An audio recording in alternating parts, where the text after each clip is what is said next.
ಕಾಲಪ್ರಜ್ಞೆ ಈ ವಿಚಾರವಾಗಿ ಅಕ್ಕ ಮಹಾದೇವಿಯವರು ಅಲ್ಲಮಪ್ರಭುದೇವರ ಒಂದು ನೀವು ನಮಗೆ ಬಹಳ ಮೌಲಿಕವಾದ ಸಬ್ಸ್ಕ್ರೈಬರ್. ಅಕ್ಕ ಮಹಾದೇವಿ ಆಗಲೇ ಸಬ್ಸ್ಕ್ರೈಬ್ ಬಟನ್ ಒತ್ತಿಲ್ಲದೆ ಹೋದ್ರೆ ಕೂಡಲೇ ಸಬ್ಸ್ಕ್ರೈಬ್ ಬಟನ್ ಎಂಬ ಎರಡು ಬೆಲ್ ಬಟನ್ ಬರುತ್ತೆ, ಬೆಲ್ ಅನ್ನು ಒತ್ತಿ. ನಿಮ್ಮ ವಾಟ್ಸ್ಆಪ್ ಇದೆ, ಎಲ್ಲರಿಗೆ ಶೇರ್ ಮಾಡಿ. ಅಳೆದು ತೀರದ ಮುನ್ನ ಶಿವನ ನೆನೆಯಿರೆ, ಶಿವನ ನೆನೆಯಿರೆ, ಈ ಜನ್ಮ ಬಳಿಕಿಲ್ಲ.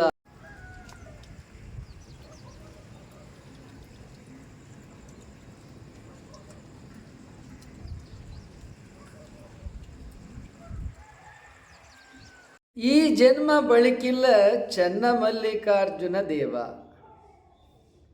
ಅಕ್ಕ ಮಹಾದೇವಿಯವರು ಈ ಜನ್ಮದಲ್ಲಿ ಏನು ಹೇಳ್ತಾ ಇದ್ದಾರೆ?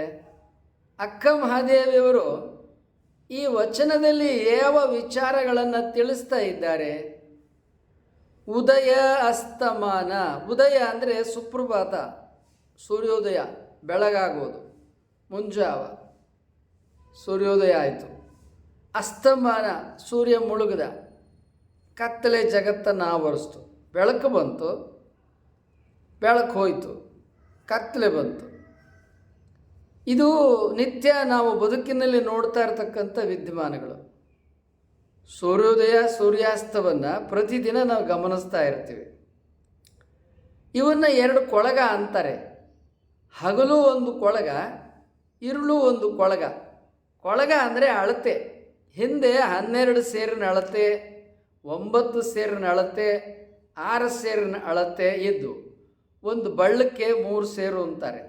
ಇಬ್ಬಳಿಗೆ ಕೊಳಗ ಇವೇನದವಲ್ಲ, ಇವು ಈಗೆಲ್ಲ ಓದುವ ಹೆಸರು ಕೂಡ ಈಗ ಉಳಿದಿಲ್ಲ, ಗೊತ್ತಿಲ್ಲ.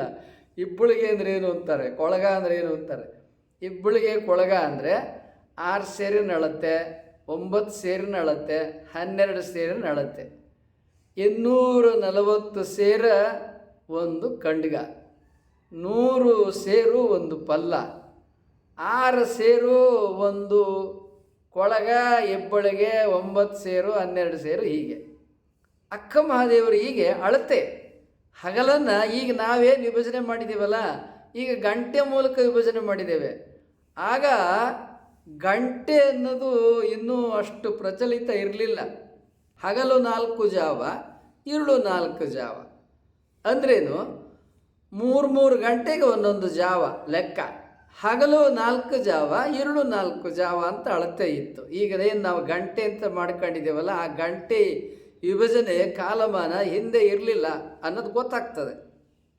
ಆದ್ದರಿಂದ ಅಕ್ಕ ಮಹಾದೇವಿಯವರು ಹಗಲು ರಾತ್ರಿಗಳನ್ನು ಕೊಳಗದಲ್ಲಿ ಅಳಿತಾರೆ. ಉದಯಾಸ್ತಮಾನವೆಂಬ 2 ಕೊಳಗದಲ್ಲಿ, ಉದಯ ಹಗಲು ಅನ್ನೋದು ಒಂದು ಕೊಳಗ, ಇರುಳು ಅನ್ನೋದು ಒಂದು ಕೊಳಗ. ಅದು ನಮ್ಮ ಆಯುಷ್ಯವನ್ನು ಒಂದು ರಾತ್ರಿ ಹೋದ್ರೆ ಒಂದು ಕೊಳಗ, ಒಂದು ಹಗಲು ಹೋಯಿತು. ಒಂದು ಹಗಲು ಹೋದ್ರೆ ನಮ್ಮ ಆಯುಷ್ಯದೊಳಗೆ ಒಂದು ದಿನ ಹೋಯಿತು. ನೋಡಿ ಹೇಗೆ ಅಕ್ಕ ಮಹಾದೇವರು ಕಾಲಪ್ರಜ್ಞೆಯನ್ನು ತಿಳಿದುಕೊಂಡಿದ್ದಾರೆ. ಬದುಕು ಎಷ್ಟು ಅಮೂಲ್ಯ ಅನ್ನೋದನ್ನು ಅವರು ತಿಳ್ಕೊಂಡಿದ್ದಾರೆ. ಜೀವನವನ್ನು ವ್ಯರ್ಥವಾಗಿ ಕಳೆಯಬಾರದು ಎಂಬುದಾಗಿ ಅವರು ಮಾರ್ಗದರ್ಶನ ಮಾಡ್ತಾ ಇದ್ದಾರೆ. ಅಕ್ಕ ಮಹಾದೇವಿಯವ್ರ ಬಗ್ಗೆ ನಿಮಗೊಂದು ಪರಿಚಯವನ್ನು ಹೇಳಬೇಕು. ರಾಜ ಅಡ್ಡ ಬಂದ, ಅವನ್ನ ತೊರೆದು ನಾನು ನಿನ್ನ ಲಗ್ನ ಆಗೋದಲ್ಲ ಅಂಥೇಳಿ ಅವನು ಸೀರೆ ವಸ್ತ್ರ ಹಿಡಿಯಕ್ಕೆ ಬಂದ. ಅವ್ರ ವಸ್ತ್ರವನ್ನೇ ಸರಿಸಿ ತಮ್ಮ ಕೂದಲನ್ನೇ ಕೇಶಾಂಬರವನ್ನೇ ಮಾಡಿಕೊಂಡು ಅರಮನೆಯಿಂದ ನಿರ್ಗಮಿಸಿದರು. ರಾಜನ ಲಗ್ನ ಆಗಕ್ಕೆ ಒಪ್ಪಲಿಲ್ಲ. ಚನ್ನಮಲ್ಲಿಕಾರ್ಜುನ ನನ್ನ ಗಂಡ ಅಂಥೇಳಿ ಅವರು ವೈರಾಗ್ಯದಿಂದ ತಪಸ್ಸಿಗೆ ಜೋಗ ಜಲಪಾತಕ್ಕೆ ಶರಾವತಿ ನದಿ ದಂಡೆಲ್ಲಿ ಹೋಗಿ ತಪಸ್ಸು ಕೂತರು. ಸುಮಾರು 10-12 ವರ್ಷಗಳ ಕಾಲ ತಪಸ್ಸು ಕೂತರು.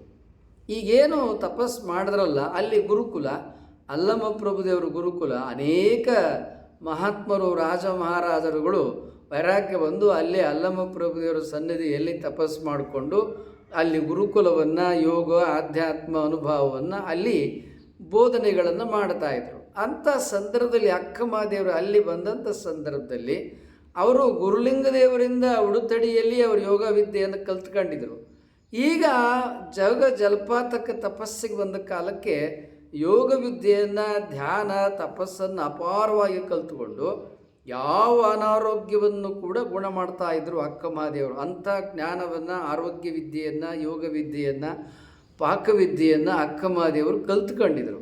ತಪಸ್ಸಿನ ಕಾಲಕ್ಕೆ ಅವೆಲ್ಲ ಬರ್ತವೆ. ಈಗ ನಾವು ಕೂಡ ತಪಸ್ಸು ನಮ್ಮ ಜೀವನದೊಳಗೆ 20 ವರ್ಷ ನಾವು ತಪಸ್ಸಿನಲ್ಲೇ ಜೀವನವನ್ನು ಕಳೆದಿದ್ದೀವಿ. ನಮಗೆ ಲೋಕ ಪ್ರಸಿದ್ಧಿ ಕೀರ್ತಿ ಮುಖ್ಯ ಅಲ್ವೇ ಇಲ್ಲ.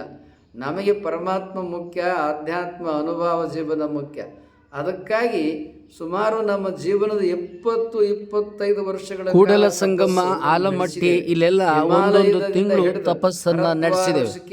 ಅಕ್ಕ ಮಹಾದೇವಿಯವರು ಏನು ಹಿಮಾಲಯ ಹಗಲು 4 ಜಾವ ನಿಮ್ಮ ಕಳವಳದಾಲಿಪೆ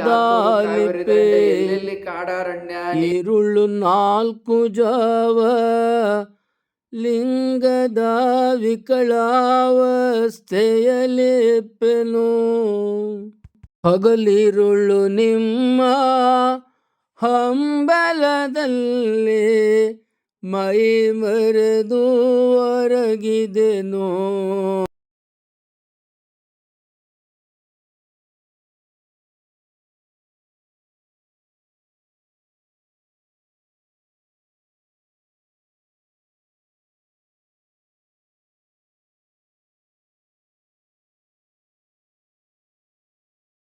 ಕಾಡಾರಣ್ಯ, ನೀರಿನ ಸೌಲಭ್ಯ ಇದೆ, ನಿರ್ಜನ ಏಕಾಂತ ಅಲ್ಲೆಲ್ಲ ತಪಸ್ಸನ್ನು ನಡೆಸಿದ್ದೇವೆ. ಅದೊಂದು ಪಕ್ಕಕ್ಕಿಡೋಣ. ಇಷ್ಟೆಲ್ಲ ತಪಸ್ಸು ನಡೆಸೋ ಕಾಲಕ್ಕೆ ಏನಾಗುತ್ತೆ ಅಂದರೆ ಬಿಡುಬಿರ್ತದೆ ನೋಡ್ರಿ. ಈಗ ನೀವೆಲ್ಲ ಉದ್ಯೋಗದಲ್ಲಿ ಸಂಸಾರದಲ್ಲಿ ತೊಡಕೊಂಡವರಿಗೆ ಬಿಡುಬಿರಲ್ಲ. ರೋಗ ರುಜಿನಗಳು ಬಂದಂಥ ಕಾಲಕ್ಕೆ ಇವತ್ತೇನಾಗಿದೆ, ಇಲ್ಲ ಆಯುರ್ವೇದ ವಿದ್ಯೆಯನ್ನು ಪಡ್ಕೊಂಡವರಲ್ಲಿ ಹೋಗ್ತಾರೆ, ಇಲ್ಲ ಅಲೋಪತಿ ವಿದ್ಯೆಯಲ್ಲಿ ಪಡ್ಕೊಂಡಂಥವ್ರಲ್ಲಿ ಹೋಗ್ತಾರೆ, ಇಲ್ಲ ಹೋಮಿಯೋಪತಿ ವಿದ್ಯೆಯನ್ನು ಪಡ್ಕೊಂಡಂಥವ್ರಲ್ಲಿ ಹೋಗ್ತಾರೆ, ಅಥವಾ ಸಿದ್ಧ ವೈದ್ಯ, ಹೀಗೆ ತಮ್ಮ ಇವತ್ತು ಪ್ರಚಲಿತ ಇದೆ. ಹಿಂದೆ ಯೋಗ ವಿದ್ಯೆ, ಆಯುರ್ವೇದ ವಿದ್ಯೆ ಹೆಚ್ಚು ಪ್ರಚಲಿತ ಇತ್ತು. ಅಕ್ಕ ಮಹಾದೇವರು ಯೋಗದೊಳಗೆ ಬಹಳ ಬಲ್ಲಿದರಿದ್ದರು. ಧ್ಯಾನ ಮತ್ತು ಯೋಗ, ತಪಸ್ಸು, ಧ್ಯಾನದಿಂದಲೇ ನಮಗೆ ಬರ್ತಕ್ಕಂಥ ಎಲ್ಲ ಅನಾರೋಗ್ಯವನ್ನು ದೂರ ಮಾಡ್ಕೋಬಹುದು ಅನ್ನೋದನ್ನು ಅಕ್ಕ ಮಹಾದೇವರು ಕಂಡುಕೊಂಡಿದ್ರು. ಯಾಕಂತೇಳಿದರೆ ಯಾವುದೇ ರೋಗ ಮನುಷ್ಯನಿಗೆ ಬರ್ತದಲ್ಲ, ಅದು ದೇಹಕ್ಕೆ, ನಮ್ಮ ಕಣ್ಣು, ಕಿವಿ, ಮೂಗು, ನಾಲಿಗೆ, ಚರ್ಮ ಇವುಗಳಿಗೆ ಬರೋದಕ್ಕೆ ಮುಂಚೆ ಮೊದಲದು ನಮ್ಮ ಮನಸ್ಸಿಗೆ ಬರ್ತದೆ ರೋಗ, ಕಾಯಿಲೆ. ಈ ರೋಗ ಕಾಯಿಲೆ ಯಾವುದು ಮನಸ್ಸಿಗೆ ಬರ್ತದೆ, ಆ ನಂತರ ಅದು ನಮ್ಮ ಇಂದ್ರಿಯಗಳಿಗೆ, ನಮ್ಮ ದೇಹಕ್ಕೆ, ಸ್ಥೂಲ ಶರೀರ, ಸೂಕ್ಷ್ಮ ಶರೀರ, ಕಾರಣ ಶರೀರ ಅಂತಾರೆ, ಹಂಗೆ ಅದು ವರ್ಗಾವಣೆ ಆಗ್ತದೆ. ಈ ಎಲ್ಲ ವರ್ಗಾವಣೆ ಆಗೋದನ್ನು ತಪಸ್ವಿಗಳು ಧ್ಯಾನದಲ್ಲಿ ಯಾವಾಗಲೂ ಸಮಯ ಇರ್ತದಲ್ಲ, ಹಗಲು ರಾತ್ರಿ ಬೇರೆ ಇರ್ತದೆ ತಪಸ್ವಿಗಳಿಗೆ.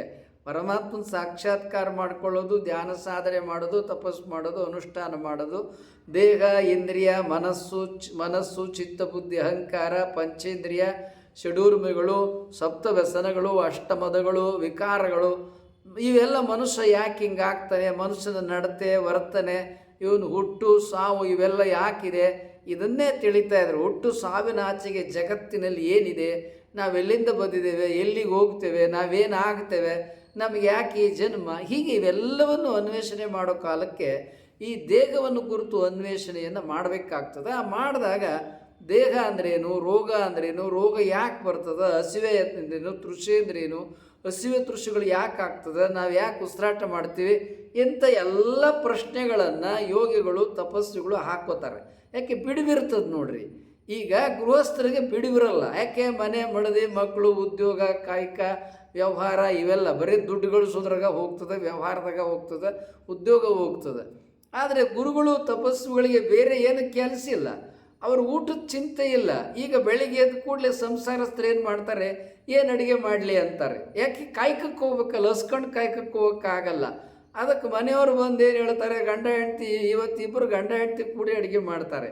ಏನು ಅಡುಗೆ ಮಾಡೋಣ, ರಾತ್ರಿಲೇ ಪ್ಲ್ಯಾನ್ ಮಾಡ್ತಾರೆ, ಇಂತಿಂಥ ಅಡುಗೆ ಮಾಡ್ಕೊಳ್ಳೋಣ ಅಂತೇಳಿ ಅಡುಗೆ ಮಾಡಿಕೊಂಡು ಬೆಳಿಗ್ಗೆ ಉಪಹಾರ ಮಾಡ್ಕೊಂಡು ಇಬ್ಬರು ಕಾಯ್ಕಕ್ಕೆ ಟಿಫನ್ ತೊಗೊಂಡು ಹೋಗೋಂಥ ಜೀವನ ಇವತ್ತು ಬಂದಿದೆ.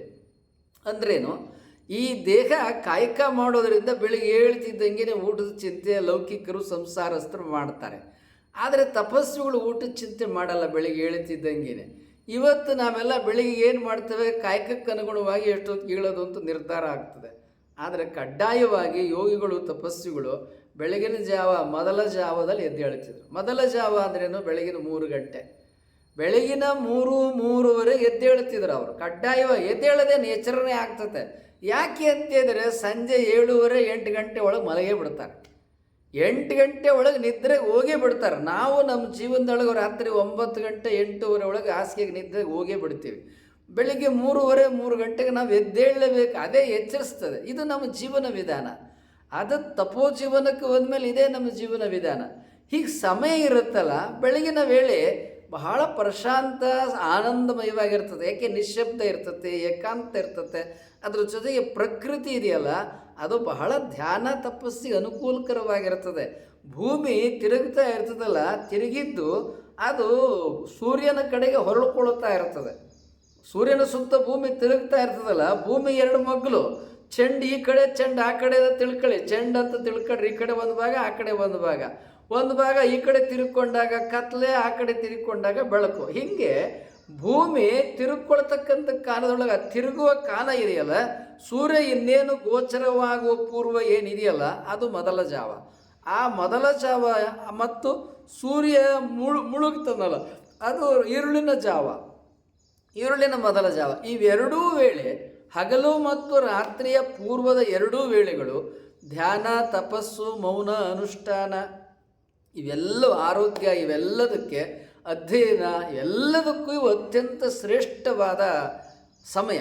ಹೀಗಾಗಿ ಆ ಬೆಳಗಿನ 3 ಗಂಟೆಯಿಂದ 6 ಗಂಟೆ, 6:30, 7 ಗಂಟೆ ಇದೆಯಲ್ಲ, 7 ಗಂಟೆ ಭಾಳ ತಡ ಆಯಿತು. 6:30 ಬೆಳಗಿನ 3:30ಯಿಂದ 6:30 ಮೊದಲ ಜಾವ ಏನಿದೆಯಲ್ಲ, ಇದು ಅತ್ಯಂತ ಪ್ರಶಸ್ತವಾದ, ಯೋಗ್ಯವಾದ ಧ್ಯಾನಕ್ಕೆ, ಅಧ್ಯಯನಕ್ಕೆ, ತಪಸ್ಸಿಗೆ, ಅನುಷ್ಠಾನಕ್ಕೆ, ಎಲ್ಲಕ್ಕೆ ಯೋಗ್ಯವಾದ ಕಾಲ. ಇಂಥ ಕಾಲದಲ್ಲಿ ಅಕ್ಕಮಹಾದೇವಿಯವರು, ಅಲ್ಲಮಪ್ರಭುದೇವರು, ಜಗತ್ತಿನ ಎಲ್ಲ ತಪಸ್ಸುಗಳು, ಋಷಿಗಳು, ಮಹಾತ್ಮರು ಆ ವೇಳೆಯಲ್ಲಿ ಧ್ಯಾನ ಅನುಷ್ಠಾನ ಮಾಡಿಬಿಡ್ತಾರೆ. ಅಷ್ಟೇ ಅಲ್ಲ, ಈ ವೇಳೆಗೇ ಅವರ ಸಂದರ್ಶನಕ್ಕೆ ರಾಜ ಮಹಾರಾಜರುಗಳು, ದೊಡ್ಡ ದೊಡ್ಡ ವ್ಯಕ್ತಿಗಳೆಲ್ಲ ಅವರ ದರ್ಶನಕ್ಕೆ, ಆಶೀರ್ವಾದಕ್ಕಾಗಿ ಕಾಯ್ತಾ ಇರ್ತಾರೆ. ಅವರು ಈ ಜಾವ ಮುಗಿಸಿ 6:30 ಮುಗಿಸಿ ಆ ನಂತರ ಬಂದಂಥವ್ರಿಗೆ ಭೇಟಿ ಕೊಡ್ತಾರೆ. ಭೇಟಿ ಕೊಟ್ಟು ಅವರು ಏನು ಸಮಸ್ಯೆ ಪರಿಹಾರವನ್ನು ಮಾಡ್ತಾರೆ. ಇನ್ನು ಕೆಲವರು ಬೆಳಗಿನ ಜಾವ 5ಕ್ಕೇ ಅನೇಕ ಸಂದರ್ಶನ ಕೊಡ್ತಾರೆ. ನಮ್ಮ ಯೋಗ 5 ಗಂಟೆಗೇ ಆರಂಭ ಆಗ್ತದೆ. ಅನಾರೋಗ್ಯ ಅಂತೇಳಿ ಬರ್ತಕ್ಕಂಥವ್ರಿಗೆಲ್ಲ 5ರಿಂದ 6ರಲ್ಲೇ ನಾವು ಅವ್ರನ್ನ ಗುಣ ಮಾಡಿ ಬೇಕಾದಷ್ಟು ಸಂಪಾದನೆ. ನೋಡಿರಿ, ಇನ್ನೂ ನಾವು ಮಲಗಿರ್ತೇವೆ ಸಕ್ಕರೆ ನಿದ್ದೆ ಅಂತೇಳಿ. ಬೆಳಗಿನ 5ರಿಂದ 6ಕ್ಕಾಗಲೇ ಯೋಗ ಕಲಿಸಿ ಬೇಕಾದಷ್ಟು ಸಂಪಾದನೆಯನ್ನು ಕೂಡ ಗುರುಗಳು ಮಾಡ್ಕೊಂಡಿರ್ತಾರೆ. ಮಂದಿಗೆ ಲೌಕಹಿತವಾದಂಥ ಆರೋಗ್ಯವನ್ನು ಕೊಟ್ಟು ಅನಾರೋಗ್ಯವನ್ನು ಗುಣ ಮಾಡ್ತೇವೆ. ಮತ್ತು ಆ ಮೂಲಕ ನಾವು ಸಂಪಾದನೆಯೂ ಕೂಡ ಆಗಿರ್ತದೆ. ಇದು ಬೆಳಗಿನ ಜಾವದ ಮಹತ್ವ. ಮೊದಲ ಜಾವ ಏನಿದೆಯಲ್ಲ, ಇದು ಆ ಬಸವಣ್ಣನವರು ಅಹೋರಾತ್ರಿ ಅಂತಾರೆ. ಗಾಂಧಾರಿ ಮಾಂಧಾರಿ ಎಂಬ ಅಹೋರಾತ್ರಿಯಲ್ಲಿ ಅಂತಾರೆ. ಅಹೋರಾತ್ರಿ ಅಂದ್ರೇನು? 3 ಗಂಟೆಯ ನಂತರದ್ದು. ಅದರ ಹಿಂದದ್ದು ಅಹೋರಾತ್ರಿ, 3 ಗಂಟೆ ಹಿಂದಿಂದ ಅಹೋರಾತ್ರಿ, 3 ಗಂಟೆ ಮುಂದದ್ದು ಮೊದಲ ಜಾವ. ಅದನ್ನು ಅಕ್ಕಮಹಾದೇವರ ವಚನಕ್ಕೆ ಬರ್ತೀನಿ. ಉದಯ ಅಸ್ತಮಾನವೆಂಬ 2 ಕೊಳಗದಲ್ಲಿ. ಈ ಕೊಳಗ ಅಳತೆ ಹಗಲನ್ನು ರಾತ್ರಿಯನ್ನು ಅಳೆದು ನಮ್ಮ ಜೀವನ ಹೋಗುತ್ತಾನೆ ಇದೆ. ಆಯುಷ್ಯವೆಂಬ ರಾಶಿ ಅಳೆದ ತೀರದ ಮುನ್ನ ಅಂತಾರೆ ಅಕ್ಕಮಹಾದೇವರು. ಅಕ್ಕಮಹಾದೇವರಿಗೆ ಕಾಲಪ್ರಜ್ಞೆ, ಆಯುಷ್ಯ ಪ್ರಜ್ಞೆ ಮತ್ತು ಮನುಷ್ಯ ಮಗು, ಬಾಲ್ಯಾವಸ್ಥೆ, ಯೌವನಾವಸ್ಥೆ, ಗೃಹಸ್ಥಾವಸ್ಥೆ, ವಾರ್ಧಕ್ಯಾವಸ್ಥೆ, ಈ ಎಲ್ಲ ಹಂತಗಳು ಹೇಗೆ ಬರ್ತವೆ ಅನ್ನೋದನ್ನು ನಾವು ಈ ವಚನದಲ್ಲಿ ಕಾಣ್ತೇವೆ. ಅನೇಕರು ಅಕ್ಕಮಹಾದೇವಿಯವರು 12 ವರ್ಷ 20 ವರ್ಷಕ್ಕೆ ಅವರು ಕಾಲವಾಗಿಬಿಟ್ರು ಅಂತ ಬರೀತಾರೆ. ಏನಿಲ್ಲ, ಅಕ್ಕಮಹಾದೇವರು 80 ವರ್ಷ 90 ವರ್ಷ ಬದುಕಿದರು. ಯಾಕೆ? ಜ್ಞಾನ. ಯಾಕೆ?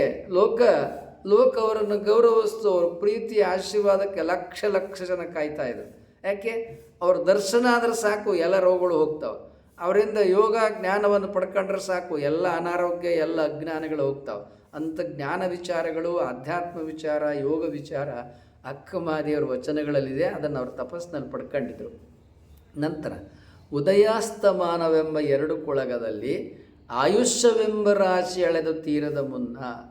ನಮ್ಮ ಆಯುಷ್ಯ ಅನ್ನತಕ್ಕಂಥ ಕಣದಲ್ಲಿ ರೈತರು ರಾಶಿ ಮಾಡ್ತಾರೆ. ಭತ್ತ, ರಾಗಿ, ಕಾಳು ಏನೇನು ಬೆಳೀತಾರೆ ಅವನ್ನೆಲ್ಲ.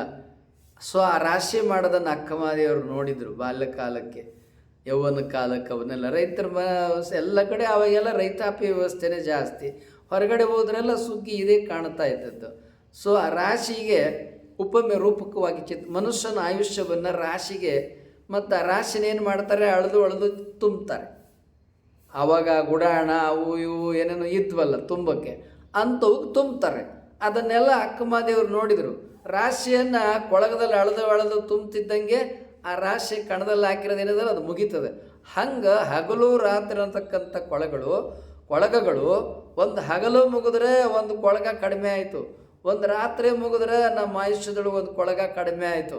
ಹಿಂಗೆ ನಮ್ಮ ಆಯುಷ್ಯ ದಿನೇ ದಿನೇ ನಾವು ಸಾವಿಗೆ ಸಮೀಪ ಆಗ್ತಾ ಇದ್ದೇವೆ. ಈ ಪ್ರಜ್ಞೆ ನಮಗಿದೆಯಾ?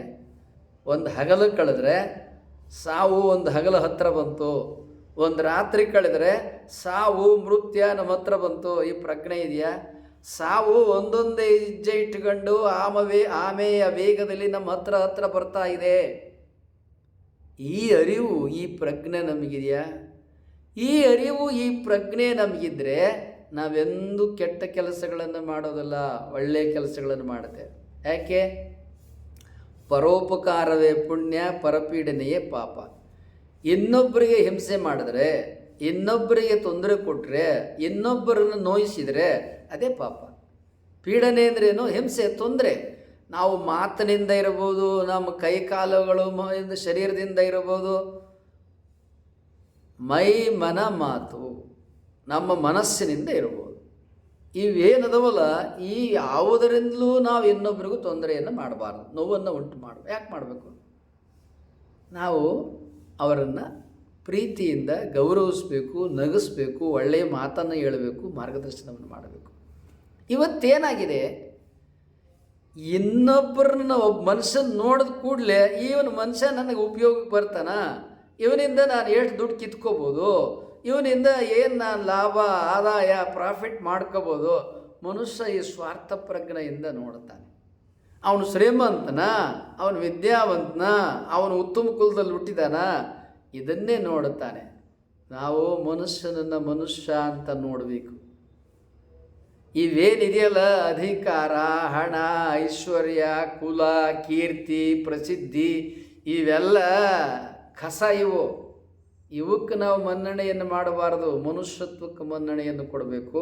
ಮನುಷ್ಯತ್ವದಲ್ಲಿ ಯಾವುದಕ್ಕೆ ಮನ್ನಣೆಯನ್ನು ಕೊಡಬೇಕು? ಒಂದು ಕಡೆ ಹೇಳ್ತಾರೆ, ನಡತೆ ಮತ್ತು ನುಡಿ, ಒಳ್ಳೆಯ ಮಾತಿರಬೇಕು, ಒಳ್ಳೆಯ ನಡತೆ ಇರಬೇಕು. ಬಿಹೇವಿಯರ್ ಮತ್ತು ರಿಲೇಷನ್ಶಿಪ್, ಮನುಷ್ಯ ಸಂಬಂಧಗಳು ಮತ್ತು ನಡತೆ ಅನ್ನೋದ್ರ ಬಗ್ಗೆ ನಿಮಗೆ ಅಲ್ಲಿ ಅನೇಕ ವಿಡಿಯೋಗಳಿದೆ, ಅದನ್ನು ನೀವು ನೋಡ್ಕೋಬೋದು, ನಮ್ಮದೇ ಕನ್ನಡ ಯೂಟ್ಯೂಬ್ ಚಾನಲ್. ಇಲ್ಲಿ ನಡತೆ ಅನ್ನತಕ್ಕಂಥದ್ದು ಏನಿದೆಯಲ್ಲ, ಒಳ್ಳೆಯ ಮಾತು ಅನ್ನತಕ್ಕಂಥದ್ದು ಏನಿದೆಯಲ್ಲ, ಇದು ನಾವು ಇನ್ನೊಬ್ಬರಿಗೆ ಮಾರ್ಗದರ್ಶನ ಮಾಡ್ತಕ್ಕಂಥದ್ದು, ಅವ್ರ ಒಳ್ಳೆಯ ದಾರಿಯನ್ನು ತೋರಿಸುವಂಥದ್ದು. ನಾವು ಯಾವ ಕಾರಣಕ್ಕೂ ಇನ್ನೊಬ್ರಿಗೂ ತೊಂದರೆ ಮಾಡಬಾರ್ದು. ತೊಂದರೆ ಮಾಡಿದರೆ ಪರಿಣಾಮ ಏನಾಗುತ್ತೆ? ಅವ್ರ ಪಾಪ ನಮಗೆ ಬರುತ್ತೆ, ಗೊತ್ತಾಯ್ತಾ? ನಾವು ಯಾರನ್ನಾದರೂ ಅಗೌರವಿಸಿದ್ರೆ, ಯಾರನ್ನಾದರೂ ನೋಯಿಸಿದರೆ, ಯಾರಿಗಾದರೂ ಕೆಟ್ಟ ಮಾತಾಡಿದರೆ, ಯಾರಿಗಾದರೂ ಹಿಂಸೆ ಮಾಡಿದರೆ, ಯಾರಿಗಾದರೂ ಇನ್ಯಾವುದೇ ರೀತಿಯಲ್ಲಿ ಹಾನಿ ಮಾಡಿದರೆ ಅವ್ರು ನೊಂದ್ಕೊಳ್ತಾರೋ ಇಲ್ಲ? ಕಣ್ಣೀರು ಹಾಕ್ತಾರೋ ಇಲ್ವೋ? ಆ ನೊಂದದ್ದು ಸುಮ್ಮನೆ ಹೋಗ್ತತಾ? ಇಲ್ಲ. ಅವ್ರು ಕಣ್ಣೀರು ಹಾಕಿದ್ದು, ಅವ್ರು ನೊಂದಿದ್ದು, ಅವರು ನಮಗೆ ಶಾಪ ಹಾಕ್ತಾರೆ. ಈ ಪಾಪಿ ನನಗೆ ತೊಂದರೆ ಕೊಡ್ತಾ ಇದ್ದಾನೆ, ಈ ಪಾಪಿ ನಮ್ಗೆ ಹಿಂಸೆ ಕೊಡ್ತಾ ಇದ್ದಾನೆ, ನನ್ನ ಕಣ್ಣೀರು, ನನ್ನ ನೋವು ಅವನಿಗೆ ತಟ್ಟಲಿ ಅಂತ ಅವನು ದುರ್ಬಲನಾಗಿದ್ದರೆ ಮನಸ್ಸಿನಲ್ಲಾದರೂ ಅಂದ್ಕೊಳ್ತಾನೆ, ಅಂದ್ಕೊತಾನೆ ಇಲ್ಲ. ಇದಕ್ಕೊಂದು ಉದಾಹರಣೆ ಕೊಡ್ತೀನಿ. ಈಗ ಅಕ್ಕಸಾಲಿಗರು ಮತ್ತು ಆಚಾರ, ನೀವು ಕುಲ್ಮೆ, ತಿಥಿ ಇವೆಲ್ಲ ನೋಡಿರ್ಬೋದು. ಅವರು ಕುಲ್ಮೆಯಿಂದ ಹಿಂಗೆ ಒತ್ತುತ್ತಾ ಇರ್ತಾರೆ. ಆ ಕುಲ್ಮೆ ಹುಸುರು ಬಿಡ್ತಾ ಇರ್ತದೆ, ಪುಸ್ ಪುಸ್ ಪುಸ್. ಅಲ್ಲೇನು ಮಾಡ್ತಾರೆ? ಕಬ್ಬಣ ಹಾಕಿರ್ತಾರೆ. ಕಬ್ಬಣ ಅದು ಇದ್ಲು ಕಟ್ಟಿಗೆ ಹಾಕಿರ್ತಾರೆ. ಆ ಕಟ್ಟಿಗೆಯಲ್ಲಿ ಕಬ್ಬಣ ಬೆಂಕಿ ಹೆಚ್ಚಾದಂಗೆ ಆ ಕಬ್ಬಣ ಕೂಡ ಕರಗ್ತದೆ. ಆ ಕಬ್ಬಣ ಕರಗದಾಗ ಮೃದು ಆಗ್ತದೆ. ಆಗ ಅವನು ಸುತ್ತಿಗೆಯಲ್ಲಿ ಬಡಿದು ತಾನು ಯಾವ ಬೇಕಾ ಆಕಾರ ಮಾಡ್ತಾನೆ. ಆರೆಕೋದಿರ್ಬೋದು, ಗುದ್ಲಿ ಇರ್ಬೋದು, ಸಲ್ಕೆ ಇರ್ಬೋದು, ಕೋಲ್ಗುದ್ಲಿ ಇರ್ಬೋದು, ಪಿಕಾಸಿ ಇರ್ಬೋದು, ಕುಡ್ಗೋಲು ಇರ್ಬೋದು, ಮಚ್ಚಿರ್ಬೋದು, ಯಾವುದೇ ಇರ್ಬೋದು. ಅವನು ಉಷ್ಣತೆಯನ್ನು ಮಾಡಿ, ಉಷ್ಣತೆ ಎಲ್ಲಿಂದ ಬರ್ತದೆ? ಅದು ಒಂದು ಚರ್ಮದ ಕುಲುಮೆ ಇರ್ತದೆ, ಅದು ಪುಸ್ ಪುಸ್ ಪುಸ್ ಅಂತ ಗಾಳಿ ಹೊರಗೆ ದಬ್ತಿರ್ತದೆ.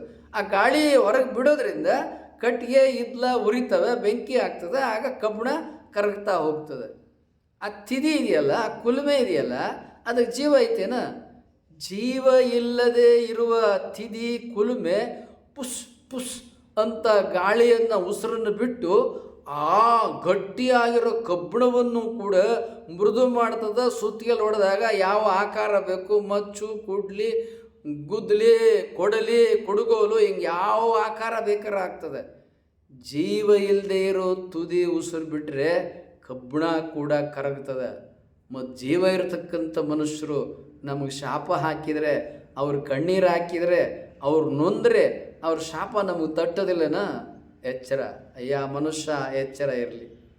ಇವತ್ತು ಯಾರ್ಯಾರು ತೊಂದರೆ ಕೊಟ್ಟಿದ್ದಾರೆ ನಾವೆಲ್ಲ ನಿತ್ಯ ಜೀವನದಲ್ಲಿ ನೋಡ್ತಾ ಇದ್ದೀವಿ.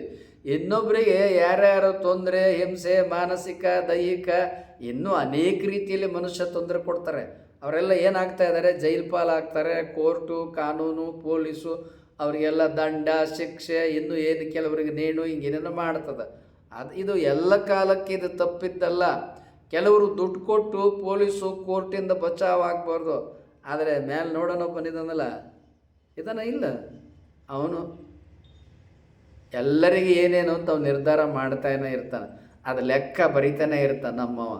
ಆತ್ಮಕಥೆಯೊಳಗೆ ಇವನು ಯಾರು, ಇವನೆಂಥವನು, ಇವನೇನು ನಡತೆ ಏನೋ, ಇವನ ಗುಣ ಏನೋ. ಈ ಗೂಗಲ್ದವ್ರು ಇದ್ದಾರಲ್ಲ, ನೀವು ಗೂಗಲಲ್ಲಿ ಅಕೌಂಟ್ ತೆರೆದ್ರೆ ಅವರು A to Z, ನೀವು ಗೂಗಲಲ್ಲಿ ನೀವು ಎಲ್ಲೆಲ್ಲಿ ಹೋಗ್ತೀರಿ, ಏನೇನು ಮಾಡ್ತೀರಿ ಎಲ್ಲ ಡಾಕ್ಯುಮೆಂಟ್ ಮಾಡಿಬಿಟ್ಟಿರ್ತಾರೆ, ಯಾವುದು ಬಿಡೋದಿಲ್ಲ.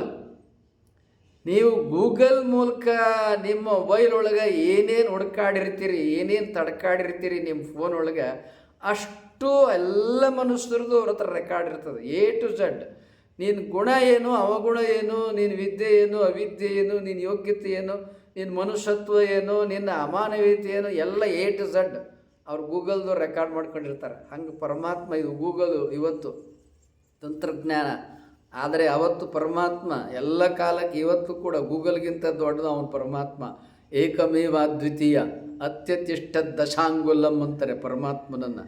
ಅಂಥ ಪರಮಾತ್ಮ ಜಗತ್ತಿನಲ್ಲಿ ಸಕಲ ಜೀವಜಾಲದ ಆತ್ಮಕಥೆಯೊಳಗೆ ಅವನೇನು ಅಂತ ಎಲ್ಲ ಬರೆದಿರ್ತಾನೆ. ಬರೆದು ಅದಕ್ಕೆ ಅನುಗುಣವಾಗಿ ಒಳ್ಳೇದು ಮಾಡಿದರೆ ಒಳ್ಳೆಯ ಫಲ, ಕೆಟ್ಟದ್ದು ಮಾಡಿದರೆ ಕೆಟ್ಟ ಫಲ. ಒಳ್ಳೆಯದು ಕೆಟ್ಟದ್ದು ಅದು ಎಲ್ಲ ಮೀರಿ ಅವನ ಜೀವನ ಇದೆ ಅಂದರೆ ಅವನು ಮೋಕ್ಷ. ಆದ್ದರಿಂದ ನಾನು ಹೇಳ್ತಾ ಇದ್ದೇನೆ, ಎಲ್ಲರೂ ಎಚ್ಚರಿಕೆಯಿಂದಿರಿ. ಯಾವ ಕಾರಣಕ್ಕೂ ಇನ್ನೊಬ್ಬರಿಗೂ ತೊಂದರೆ ಮಾಡಬೇಡ್ರಿ. ಮೈ ಮನ ಮಾತು ನಮ್ಮ ಕೈಲಾದರೆ ಒಳ್ಳೇದು ಮಾಡೋಣ, ಇಲ್ಲದಿವರೆ ಸುಮ್ಮನಿರೋಣ.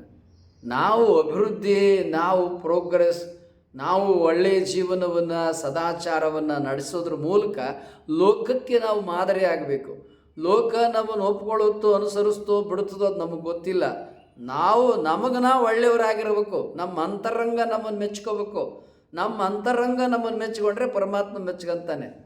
ಅದನ್ನೇ ಒಬ್ಬರು ಸರ್ಪೋಷಣ ಶಿವಗಳು ಬರೀತಾರೆ. ಜನ ಮೆಚ್ಚಿ ನಡಕೊಂಡರೆ ನುಂಟು ಲೋಕಾದೆ, ಮನ ಮೆಚ್ಚಿ ನಡಕೊಂಬುದೇ ಚಂದ. ಜನರೆಲ್ಲ ಲಿಲ್ಲಾಲೋ ದೊಡ್ಡತನೆಲ್ಲಾರೆ, ಚಿನ್ಮಯ ಶಿವನೇನು ಅರಿಯಾನೆ ಮರುಳೇ. ಇನ್ನು ದೊಡ್ಡ ದೊಡ್ಡ ಅಧಿಕಾರದಲ್ಲಿ ಇರ್ಬೋದು, ಮುಖ್ಯಮಂತ್ರಿ, ಪ್ರಧಾನಮಂತ್ರಿ, ಆ ಮಂತ್ರಿ, ಈ ಮಂತ್ರಿ, MLA, MP, ರಾಷ್ಟ್ರಪತಿ, ವಿಶ್ವಸಂಸ್ಥೆ ಅಧ್ಯಕ್ಷ, ಏನೇ ಇರ್ಬೋದು, ಎಲ್ಲರಿಗೂ ಸಾವು ಬಂದೇ ಬರ್ತದೆ. ಬಂದ ಕಾಲಕ್ಕೆ ನೀನು ಯಾರು ಏನು ನಿರ್ಣಯ ಆಗ್ತದೆ, ಅದಕ್ಕೆ ಅನುಗುಣವಾಗಿ ನಿನಗೆ ಫಲಾಫಲಗಳು ಸಿಗುತ್ತವೆ. ಅದನ್ನೇ ಅಕ್ಕಮಾರಿಯರ ವಚನದಲ್ಲಿ ಹೇಳ್ತಾ ಇರೋದು, ಆಯುಷ್ಯವೆಂಬ ರಾಶಿ ಎಳೆದು ತೀರದ ಮುನ್ನ ಶಿವನ ನೆನೆಯಿರೆ, ಶಿವನ ನೆನೆಯಿರೆ. ಏನು ಶಿವನ ನೆನೆಯಿರೆ ಅಂದರೆ, ಶಿವ ಅಂದರೆ ಆ ಪರವಸ್ತು, ಪರಬ್ರಹ್ಮ, ಆ ಸೃಷ್ಟಿ ಸ್ಥಿತಿ ಲಯಗಳಿಗೆ ಕಾರಣೀಕರ್ತನಾಗಿರ್ತಕ್ಕಂಥ ಪರಮಾತ್ಮ ನಮ್ಮನ್ನು ಎಲ್ಲ ಈ ಜನ್ಮಕ್ಕೆ ತಂದಿದ್ದಾನೆ. ನಾವು ಪ್ರತಿ ಕ್ಷಣ ಆ ವಿಶ್ವಶಕ್ತಿಯನ್ನು ಸ್ಮರಣೆ ಮಾಡಬೇಕು. ಪರಮಾತ್ಮ ನನಗೆ ಆಯುಷ್ಯ ಕೊಟ್ಟಿದೆಯಾ, ಪರಮಾತ್ಮ ನನ್ನನ್ನು ಮನುಷ್ಯನನ್ನಾಗಿಡಿಸಿದೆಯಾ, ಪರಮಾತ್ಮ ನನಗಿಷ್ಟೆಲ್ಲ ಭೋಗ ಭಾಗ್ಯಗಳನ್ನು ಕೊಟ್ಟಿದೆಯಾ, ಒಳ್ಳೆಯ ಮಾತು, ಒಳ್ಳೆಯ ನುಡಿ, ಒಳ್ಳೆಯ ವಿದ್ಯೆ, ಕೈಕಾಲು ಗಟ್ಟಿ ಇದೆ, ಯಾವುದೇ ಅಂಗವಿಕಲ ಊನ ಇಲ್ಲ, ಕಣ್ಣು ಚೆನ್ನಾಗಿದ್ದಾವೆ, ಕಾಲು ಚೆನ್ನಾಗಿದ್ದಾವೆ, ಕೈ ಚೆನ್ನಾಗಿದ್ದಾವೆ, ಒಳ್ಳೆ ಮಾತಾಡ್ತೀನಿ, ಒಳ್ಳೆ ಕಂಠ ಕೊಟ್ಟಿದೆಯಾ, ಒಳ್ಳೆ ಬುದ್ಧಿ ಕೊಟ್ಟಿದೆಯಾ, ಏನೆಲ್ಲ ಕೊಟ್ಟಿದೆಯೋ ಪರಮಾತ್ಮ ನಿನಗೆ ವಿಶ್ವಶಕ್ತಿಯೇ ಶರಣು ಶರಣು, ನಮಸ್ಕಾರ, ವಂದನೆ, ಕೃತಜ್ಞತೆ. ಒಳ್ಳೆ ಮನೆ ಕೊಟ್ಟಿದೆಯಾ, ಒಳ್ಳೆ ಹವಾಗುಣ ಕೊಟ್ಟಿದೆಯಾ. ಎಷ್ಟೋ ದೇಶಗಳಲ್ಲಿ ಸೂರ್ಯನೇ ಮುಳುಗಲ್ಲ ಕಣ್ರಿ, ಎಷ್ಟೋ ದೇಶದೊಳಗೆ ಸೂರ್ಯನೇ ಕಾಣಲ್ಲ ರೀ. ಅವ್ರ ಜೀವನ ಎಷ್ಟು ಘೋರ ಗೊತ್ತದೇನೋ. ಈ ಭೂಮಿ ಮೇಲೇ ಸೂರ್ಯ ಹುಟ್ಟದೇ ಇರತಕ್ಕಂಥ ಪ್ರದೇಶಗಳು ಇವು ಭೂಮಿ ಮೇಲೇ ಇದ್ದಾವೆ. ಸೂರ್ಯನೇ ಮುಳುಗದೇ ಇರತಕ್ಕಂಥ ಪ್ರದೇಶನೂ ಈ ಭೂಮಿ ಮೇಲೆ ಇದ್ದಾವೆ. ಸೂರ್ಯನೇ ಮುಳುಗಲ್ಲ ಅಂದರೆ ಥಂಡಿ ಥಂಡಿ ಥಂಡಿ, ಅಲ್ಲಿ ಏನು ಹುಟ್ಟಲ್ಲ. ಅವ್ರ ಜೀವನ ಚರ್ಮರೋಗ ಅವು ಇವು ಎಷ್ಟು ಕಷ್ಟ. ಸೂರ್ಯನೇ ಮುಳುಗಲ್ಲ ಅಂದರೂ ಅಲ್ಲೂ ಅವಾಗಲೂ ಚರ್ಮರೋಗ, ಉಷ್ಣತೆ ಜಾಸ್ತಿ, ಅಲ್ಲಿ ಎಷ್ಟು ಕಷ್ಟ, ರೋಗಗಳು ಜಾಸ್ತಿ. ನಾವು ಎಂಥ ಭೂಪ್ರದೇಶ ಭಾರತ, ಎಂಥ ಸುಂದರವಾದ ಭಾರತ ದೇಶದಲ್ಲಿ ನಾವು ಜನ್ಮವನ್ನು ಪಡ್ಕೊಂಡಿದ್ದೇವೆ. ಪರಮಾತ್ಮ ನಾವು ಇದಕ್ಕೆ ಭಾರತ ದೇಶದಲ್ಲಿ ನಮ್ಮನ್ನು ಪರಮಾತ್ಮ ಜನ್ಮ ಕೊಟ್ಟಿರೋದಕ್ಕೆ ನಾವು ಕೋಟಿ ಕೋಟಿ ಕೃತಜ್ಞತೆಯನ್ನು ವಿಶ್ವಶಕ್ತಿಗೆ ಪರಮಾತ್ಮನ ಕೊಡಬೇಕು. ಯಾಕೆ? ಭಾರತ ದೇಶದ ಭೂ ಹವಾಗುಣ ಇದೆಯಲ್ಲ, ಇದು ಸಮಶೀತೋಷ್ಣ ವಲಯ. ನಮ್ಮ ಜೀವನ ಏನಿದೆಯಲ್ಲ ಸಮಶೀತ ಉಷ್ಣ ಇಂಥ ವಲಯದಲ್ಲಿ ನಾವಿದ್ದೇವೆ. ಆದರೂ ಕೆಲವು ಸಲ ಬಿಸಿಲು ಜಾಸ್ತಿ ಆಗಿರ್ತದೆ, ಕೆಲವು ಸಲ ಪ್ರದೇಶದಲ್ಲಿ ಥಂಡಿ ಜಾಸ್ತಿ ಆಗಿರ್ತದೆ.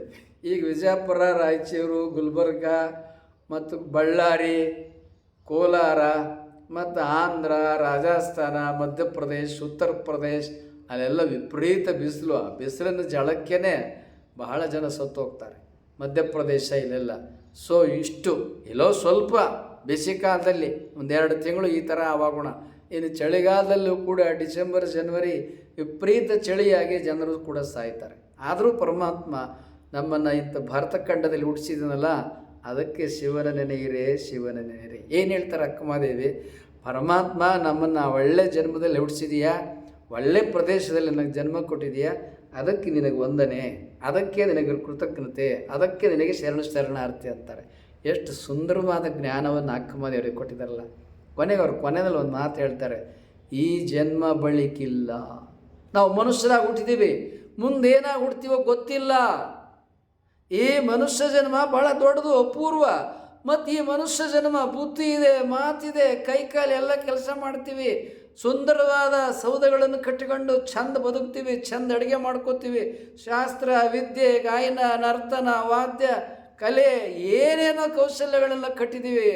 ಎಂತೆಂಥ ಕುಸುರಿಯಾಗಿರ್ತಕ್ಕಂಥ ಕಲಾ ವಾಸ್ತುಶಿಲ್ಪ ಕಲಾ ಸ್ವರೂಪದ ಕಟ್ಟಡಗಳನ್ನೆಲ್ಲ ನಾವು ಕಟ್ಟಿದ್ದೀವಿ. ಅಂದಮೇಲೆ ಮನುಷ್ಯನ ಕಲೆ ಕೌಶಲ್ಯ ದೊಡ್ಡದಲ್ವ?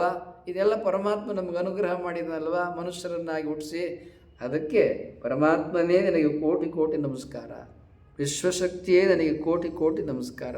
ನನಗೆ ಏನೆಲ್ಲ ಕೊಟ್ಟಿದೆಯಪ್ಪ. ಅನೇಕರಿಗೆ ಪರಮಾತ್ಮ ಎಷ್ಟೇ ಕೊಟ್ಟಿದ್ರೂ ನನಗೇನು ಕೊಟ್ಟಿದೆಯಾ ನೀನು? ಯಾಕೆ ಒಳ್ಳೆ ಆರೋಗ್ಯ ಕೊಟ್ಟಿಲ್ವಾ? ನಮ್ಮ ಕಣ್ಣುಗಳು ಎಷ್ಟು ಕೋಟಿ ಕೊಟ್ಟರು, ಈ ಕಣ್ಣುಗಳು ದುಡ್ಡು ಕೊಟ್ಟರು ಹೊರಗೆ ಸಿಗ್ತವೇನೋ? ನಮ್ಮ ಲಿವರು ಕೋಟಿ ಕೊಟ್ಟರು ಲಿವರ್ ಸಿಗ್ತತೇನೋ? ನಮ್ಮ ಮೂತ್ರಪಿಂಡಗಳು ಸಿಗ್ತವೇನೋ ಕೋಟಿ ಕೊಟ್ಟರು? ನಮ್ಮ ಹೃದಯ ಸಿಗ್ತತೇನೋ? ನಮ್ಮ ಮೆದುಳು ಸಿಗ್ತತೇನೋ? ಬ್ಯಾಡಪ್ಪ. ಥೈರಾಯ್ಡ್ ಗ್ರಂಥಿ ಸಿಗ್ತತೇನೋ?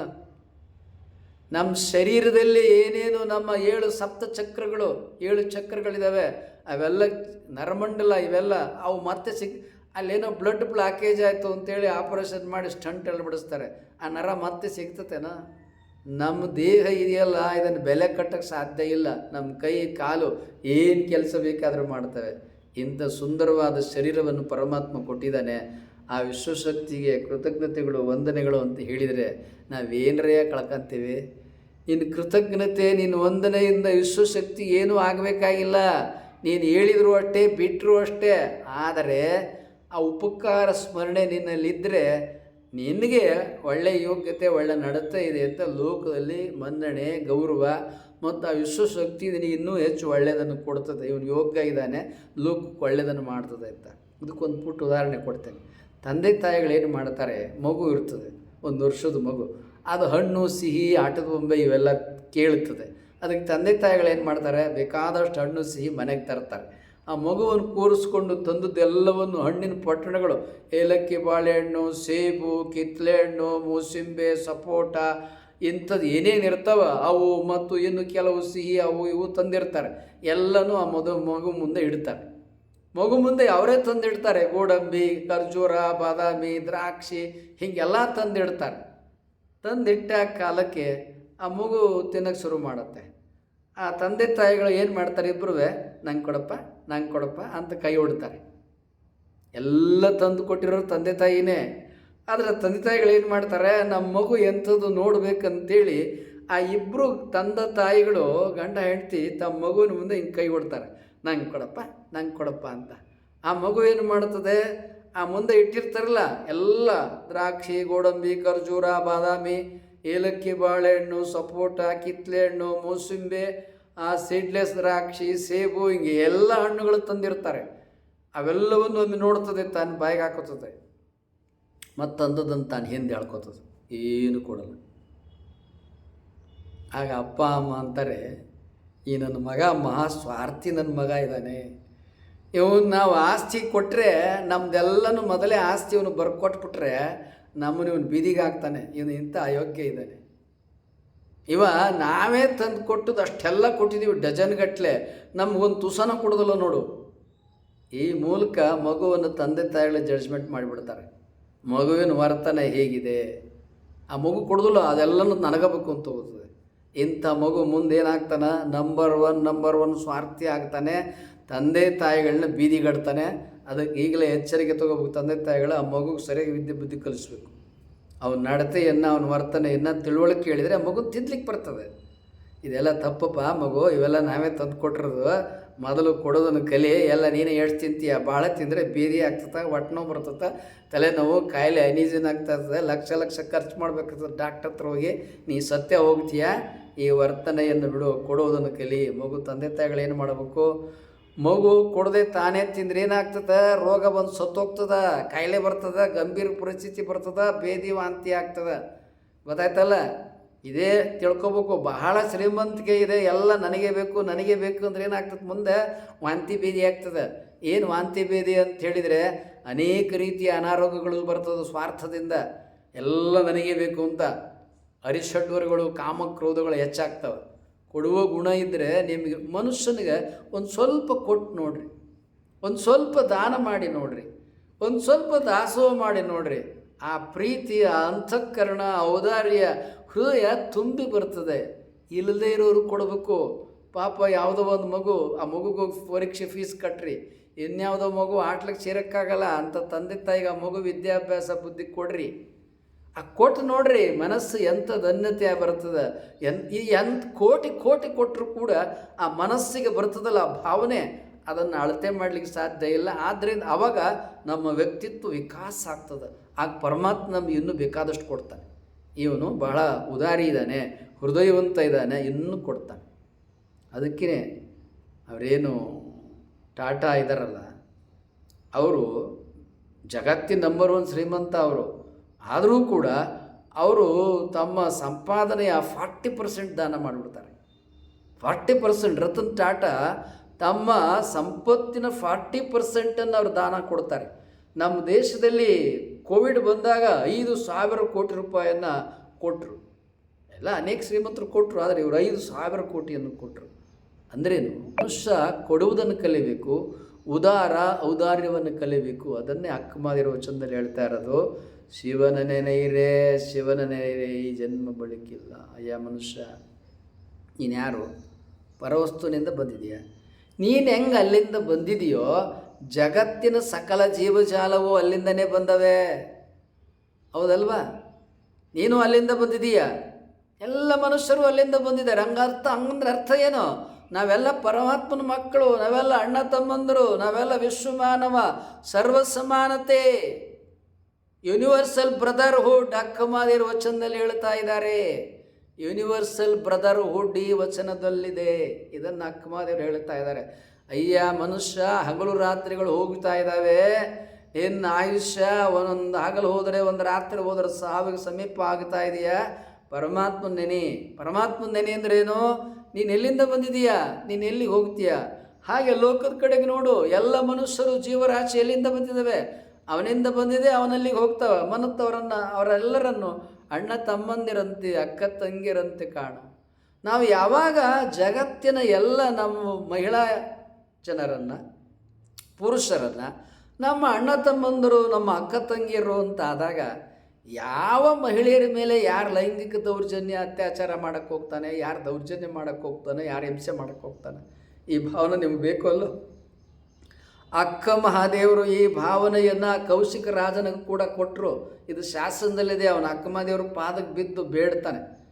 ಚಕ್ರವರ್ತಿಯಲ್ಲಿ ದೂರು ಕೊಟ್ಟರು ಪ್ರಜೆಗಳೆಲ್ಲ, ಹೀಗೆ ಅವನು ಪ್ರಜಾಪೀಡಕನಾಗಿದ್ದಾನೆ, ಒಬ್ಬ ತಪಸ್ವಿನಿ, ಒಬ್ಬ ದೇವರನ್ನು ಸಾಕ್ಷಾತ್ಕಾರ ಮಾಡ್ಕೋಬೇಕು ಅನ್ನತಕ್ಕಂಥ ತಪಸ್ವಿನಿಯನ್ನು ಲಗ್ನ ಮಾಡ್ಕೋಬೇಕು ಅಂತೇಳಿ ಅರಮನೆಗೆ ಕರ್ಕೊಂಡು ಹೋಗಿದ್ದಾನೆ. ಅವನನ್ನು ಅಧಿಕಾರದಿಂದ ತೆಗಿರಿ, ನಾವೆಲ್ಲ ಪ್ರಜೆಗಳು ಅವನ ವಿರುದ್ಧ ತಿರುಗಿ ಬಿದ್ದಿದ್ದೇವೆ ಅಂತ ಬಿಜ್ಜಳ ಚಕ್ರವರ್ತಿ ಸುದ್ದಿ ಕೊಟ್ಟಾಗ, ಬಿಜ್ಜಳ ಚಕ್ರವರ್ತಿ ಕೂಡಲೇ ತನ್ನ ಭಾವಮೈದ ಬೊಮ್ಮಣ್ಣಯ್ಯ ಅಂತ ತನ್ನ ಪಟ್ಟದ ರಾಣಿ ರಂಭಾದೇವಿ ಅಂತ ಬನವಾಸಿಯಲ್ಲಿರ್ತಾಳೆ. ಆ ರಂಭಾದೇವಿ ಜೈನ ಮಹಿಳೆ, ಅಹಿಂಸಾ ಪರಮೋಧರ್ಮ ಅನ್ನತಕ್ಕಂಥ ಜೈನ ಧರ್ಮದ ರಾಣಿ, ಪಟ್ಟದ ರಾಣಿ ಬಿಜ್ಜಳ ಚಕ್ರವರ್ತಿಗೆ. ಅವಳು ತನ್ನ ತಮ್ಮನಿಗೆ ಸುದ್ದಿಯನ್ನು ಕೊಟ್ಟು, ಅವನೇನೋ ಕೌಶಿಕ ರಾಜ ಇದಲ್ಲ, ಅವನನ್ನು ಜೈಲಿಗೆ ಹಾಕಿರಿ, ಬಂಧನ ಒಳಪಡಿಸ್ರಿ ಅಂಥೇಳಿ ಅವನನ್ನು ಕಿತ್ತಾಕಿ ಬೊಮ್ಮಣ್ಣಯ್ಯ ಆ ಬನವಾಸಿ 12,000 ಬಳ್ಳಿಗಾವಿಗೆ ಅವ ಮಹಾದಂಡನಾಯಕನಾಗ್ತಾನೆ. ಇದು ಪ್ರಜೆಗಳು ಆ ಕಾಲದಲ್ಲಿ ದುರಾಚಾರ ದೌರ್ಜನ್ಯ ಮಾಡಿದಂಥ ಒಬ್ಬ ರಾಜನಿಗೆ ಅಂತ ಶಿಕ್ಷೆ ಅವರಲ್ಲಿ ಬಂದಾಗ ಅವನನ್ನು ಕೂಡ ಕ್ಷಮಿಸಿದ್ರು ಅಕ್ಕಮಹಾದೇವಿಯವರು. ಅವನ ಅಧಿಕಾರ ಏನಾಯಿತು? ಬೀದಿ ಪಾಲಾಯಿತು, ಈಗ ಭಿಕ್ಷುಕನಾದ. ಇದು ಅಕ್ಕ ಮಹಾದೇವರಲ್ಲಿ ನಡೆದ ಘಟನೆ. ಈ ಶಾಸನ ಇದೆ.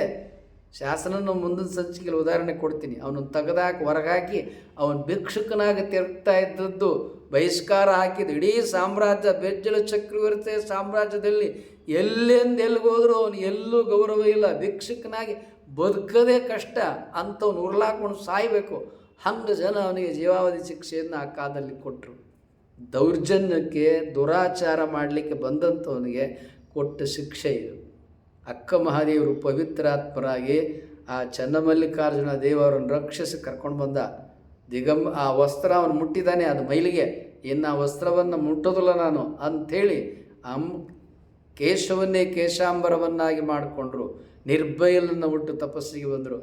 ಅವನು ಯಾವನ ಮೂರ್ಖ ಹರಿಹರ ಬರೀತಾನೆ, ಇಲ್ಲ ಅಕ್ಕ ಮಹಾದೇವರು ಇವತ್ತು ಜನಪದ ಸಾಹಿತ್ಯದಲ್ಲಿ ಹಳ್ಳಿಯಲ್ಲಿ ಅಕ್ಕ ಮಹಾದೇವಿ ಬಳಗದಲ್ಲಿ ಬರೀತಾರೆ, ಅಕ್ಕ ಮಹಾದೇವಿ ನೀ ಸಿಕ್ಕಿಲ್ಲವ್ವ ಯಾರಿಗೆ.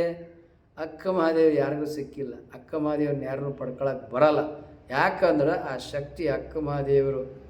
ಅದನ್ನು ಮುಂದಿನ ಸಂಚಿಕೆಯಲ್ಲಿ ಅಕ್ಕ ಮಹಾದೇವರು ಎಂಥ ಶಕ್ತಿಯರು ಅನ್ನೋದನ್ನು ಮುಂದಿನ ಸಂಚಿಕೆಯಲ್ಲಿ ತಿಳಿಸ್ತಾನೆ. ಹೀಗೆ ಇಡೀ ವಚನದೊಳಗೆ ಅಕ್ಕ ಮಹಾದೇವರು ಕಾಲಪ್ರಜ್ಞೆಯನ್ನು, ಅಯ್ಯ ಮನುಷ್ಯರಿರ ನಿಮ್ಮ ಆಯುಷ್ಯದಲ್ಲಿ ಕೂಡ ನಾವು ಕಲಿಕೆ ಏನಿದೆಯಲ್ಲ, ಇವತ್ತೇನಾಗ್ತದೆ, 26 ವರ್ಷದವರೆಗೂ ವಿದ್ಯಾಭ್ಯಾಸ, 36ವರೆಗೂ PhD ಮಾಡೋರು 30 ವರ್ಷದವರೆಗೂ ಅಭ್ಯಾಸ ಮಾಡ್ತಾರೆ, ಕೆಲಸನೇ ಸಿಗಲ್ಲ. 26 ವರ್ಷಕ್ಕೆ IAS IPS. ಪ್ರಭುದೇವರು ಈ ಉದಯಾಸ್ತಮಾನ ಅನ್ನೋದ್ರ ಬಗ್ಗೆ ಏನು ಹೇಳ್ತಾರೆ? ಆಯುಷ್ಯ ಹೋಗುತ್ತಿದೆ, ಭಾಷೆ ತೊಲಗುತ್ತಿದೆ, ಆಯಿತ್ಯ ಉದಯಮಾನ ವೈಯುತ್ಯ ಅಸ್ತಮಾನ, ಅಲಿದವಲ್ಲ ನಿರ್ಮಿತಗಳೆಲ್ಲ ಅಳಿದವಲ್ಲ, ನೀರಲ್ಲಾದ ನಿರ್ಮಿತಗಳೆಲ್ಲ, ಕತ್ತಲೆ ಗವಿಯಿತ್ತು 3 ಲೋಕದೊಳಗೆ. ಈ ವಿಚಾರವನ್ನು ಮುಂದಿನ ಸಂಚಿಕೆಯಲ್ಲಿ ವಿವರಿಸ್ತೇನೆ.